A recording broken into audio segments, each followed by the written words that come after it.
People often ask whether the European Union's carbon border tax, or CBAM as it's known, could collapse.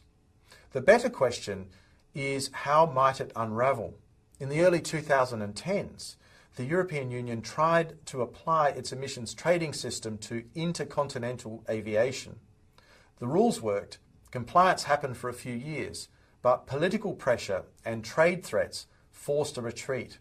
CBAM may well follow a similar path, not failing technically, but being reshaped politically.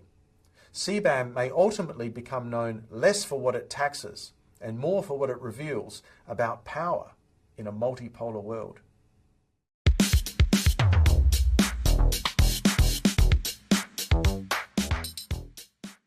There's a growing question circulating in industry right now about the European Union's Carbon Border Adjustment Mechanism, or CBAM as it's known.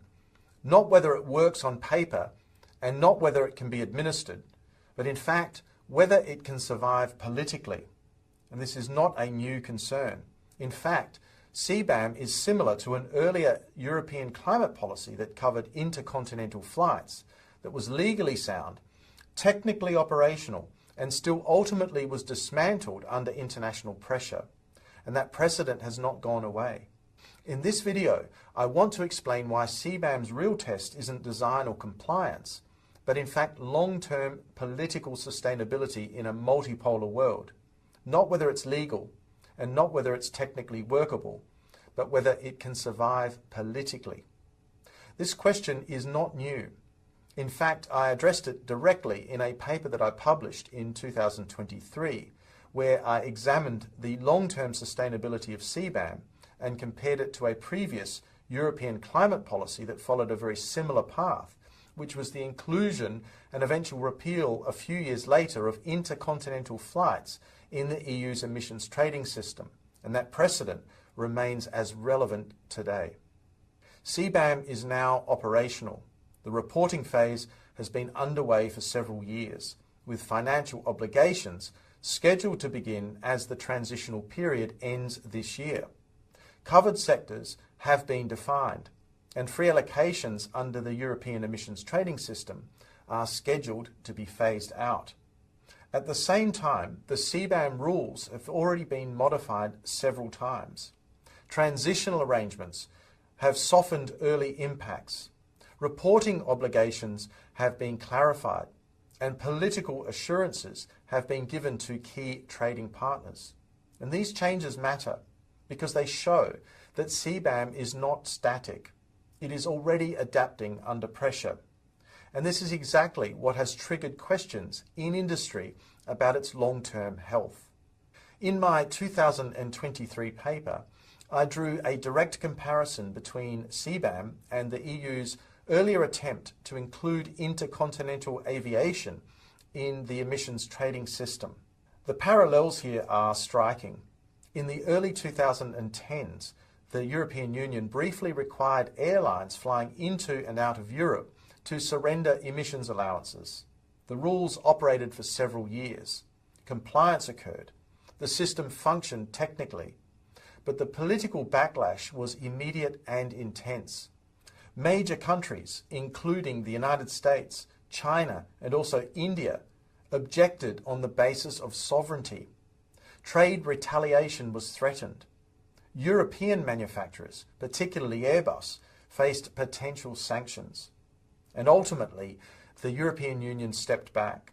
Intercontinental aviation was removed from the emissions trading system and replaced with a negotiated international or multilateral framework that is now known as CORSIA.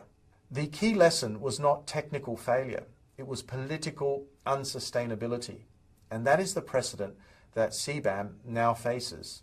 And here's what the intercontinental aviation example really shows us: that it was power, not institutions, that forced the change. It was not caused by the ruling of an international dispute settlement institution like, for example, the World Trade Organization. This is very realist. That kind of flashpoint reveals more about relative power than almost anything else. And that was more than a decade ago. If anything, the global environment is now less conducive to unilateral climate measures than it was a decade ago. We are in an era of intensified industrial policy, heightened geopolitical rivalry, and increased sensitivity to trade coercion. The Paris Agreement explicitly prioritized national sovereignty through nationally determined contributions. CBAM sits awkwardly within this framework. This tension is what industry participants are now sensing and rightly questioning. A large number of countries outside the European Union are also questioning the program's legitimacy. If CBAM were to unravel, it would not be repealed overnight. More likely outcomes would include sector-specific carve-outs, extended transition periods, negotiated exemptions, or eventual replacement by sectoral agreements, exactly what happened with aviation. In that sense, CBAM may succeed precisely by forcing negotiation, even if its original design does not survive intact. That is not a prediction. It is just a recollection of what has happened before in a similar policy area. But here is the salient point. While it does not guarantee anything will or will not happen, only a really bold observer would ignore these similarities. CBAM's greatest impact may not be as a permanent carbon border tax. It may lie in how it reshapes industrial diplomacy and accelerates the search for coordinated decarbonisation mechanisms. Understanding that distinction is essential for anyone trying to interpret what comes next.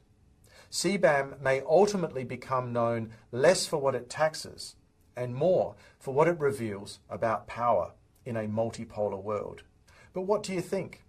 How do you think the CBAM measure is going to evolve over time? Does the European Union actually have any other bargaining chips that it can use with major powers? Let me know what you think in the comments section below. If you've enjoyed the video, hit that like button. If you've not already done so, please subscribe to the channel. And on that note, I'd like to say thank you very much for your attention today, and I look forward to seeing you again soon in the next episode of Climate Mundial. Bye for now.